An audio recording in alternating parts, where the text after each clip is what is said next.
This is Ryan Michael. I'm speaking with another Super Bowl winning quarterback. Had Kurt Warner on a few days ago, and I'm excited to have my next guest on. So let me run down the resume. He was a Pro Bowl quarterback with two different teams. Including the postseason, he retired with a record of 76-56 as a starting quarterback, 173 touchdown passes, 30,457 passing yards during an era where that was no small feat. He's a TikTok star, but we'll get to that later in the interview. Super Bowl 37 champion Brad Johnson. Brad, I appreciate you taking the time to connect to talk football. Yeah, Ryan, I appreciate reaching out, bud. We'll have some fun here and tell some stories and see where it goes. Thank you.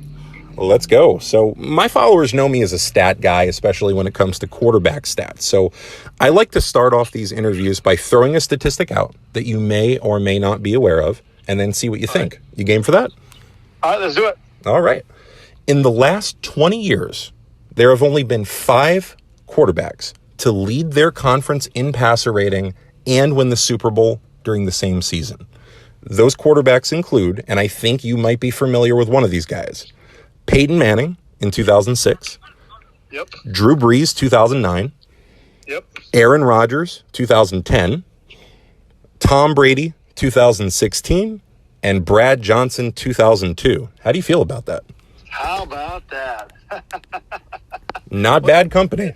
It's a good class. That says we all won Super Bowls, and there's a common theme there. So probably great teams, and that's a good stat. So that's pretty cool group. No doubt. My first question for you, Brad, is if you had to choose one game from your 15-year NFL career that best represented who you were as a quarterback, which game would it be and why? Well, honestly, I probably have to go to the Philadelphia NFC Championship game.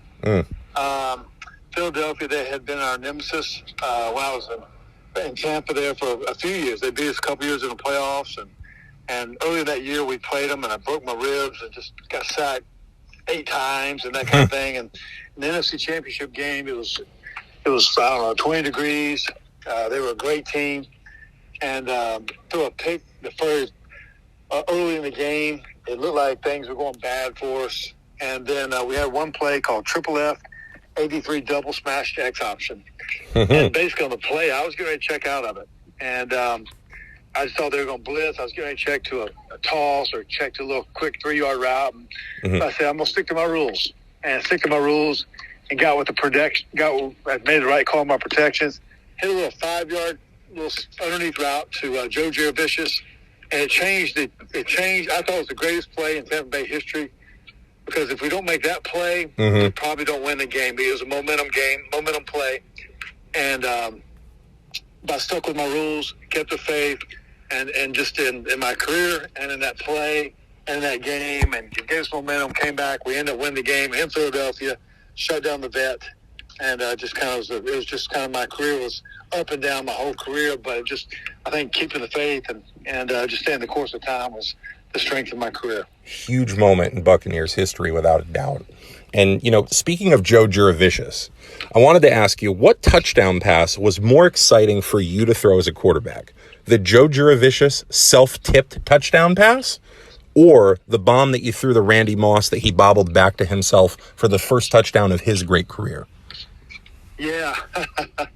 Both of them were great plays. When Joe Jurevicius was up in Philadelphia Monday night, the play was called South Left. Q8, his little sprint out play, and I actually threw it behind him, and he kind of tipped it up to himself and made the touchdown pass. And then one to Randy Moss, was change right, sprint right bomb. I threw as far as I could, but I think throwing Randy Moss's very first touchdown pass to him was pretty just an awesome moment in time, because that play will go down in history in his career, and obviously he's a Hall of Fame player. Absolutely. Now, so I'm going to try to give you a bit of a tough question here. For you, what was tougher? Completing a pass on the Super Bowl stage to a receiver covered by Charles Woodson, or throwing a football left-handed into a basketball hoop with nobody in coverage? Right. Well, the most memorable one for me, obviously, was the one with Keenan McCardell. Players called South Right Nickel 41, killed 374 Wasp, and basically it was on about the 4 or 5 yard line.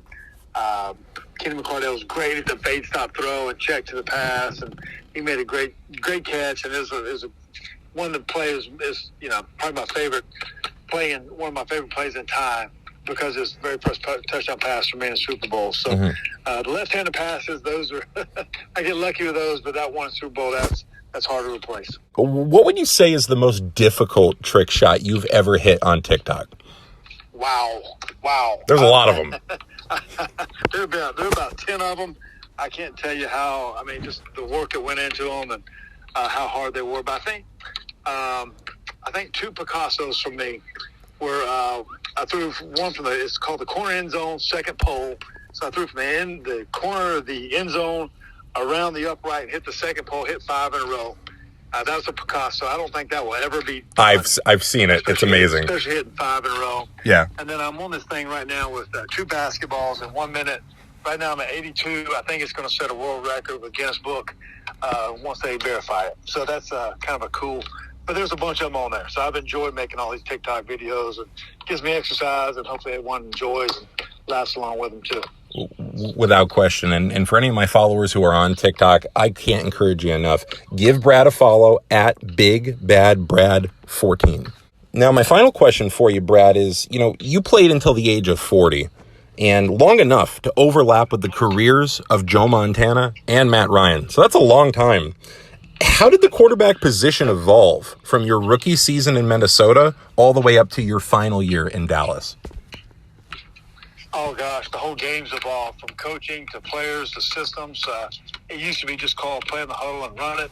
Then it got to be where you can make full field reads, and it got to be where you call 2 plays in the huddle depending on coverage or fronts. And then it got to be in running dummy systems, like dummy counts, and then checking to the right play. Then defense started doing it. Then the game went to RPOs and spread game. And it's just – and then defenses, they move multiple guys all over the place. So – the game has evolved. If you don't change your game, it's hard to keep up. But there were legends back in the 80s when there was Dan Marino and John Elway and Joe Montana and the greats of today. But and those guys would have been great today. But systems have changed. The numbers have gotten crazy the way they've gone. But it's a great game. To me, football is the ultimate team game because it's just so many plays that happen, so many players that are involved, and especially the coaches off the charts now. And I appreciate your feedback. It's great to connect with another Super Bowl winning quarterback. And to my followers out there, if you want to give Brad a follow on Twitter, his Twitter handle is at Brad_Johnson_14. If you want to give me a follow, it's at the Ryan Michael. And again, check out Brad's TikTok page at BigBadBrad14. Brad, appreciate you taking the time to call in today. Awesome, Ryan. Appreciate having me on the show, buddy. Thank you, man.